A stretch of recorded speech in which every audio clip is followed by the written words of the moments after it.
Yeah, what is going on? So here is how to set up a home key or door access card on your iPhone, whatever you want to call it.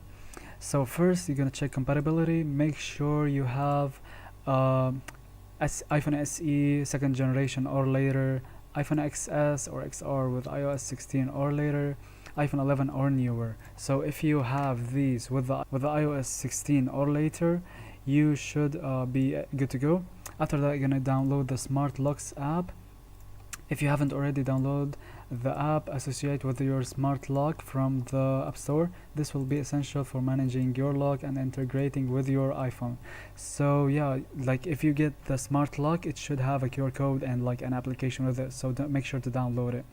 Set up the lock in the app, open the app and set up that lock with iPhone via Bluetooth or Wi-Fi. Yeah, it should just set up and good to go. Add home key to Apple Wallet. Once your lock is set up, navigate to the app settings and find the option to add a home key to Apple Wallet. You should find it. If you don't, just contact the company of that lock and they will tell you if you can do that or no. This will create a digital key that you can access directly from your phone's wallet app. Customize settings. After adding the home key to your wallet, you can customize settings to enhance your experience. Options like auto unlock when you approach the door or sharing access with other family members. These settings ensure that home key works exactly how you want it to be. And yeah, that's basically it's pretty simple.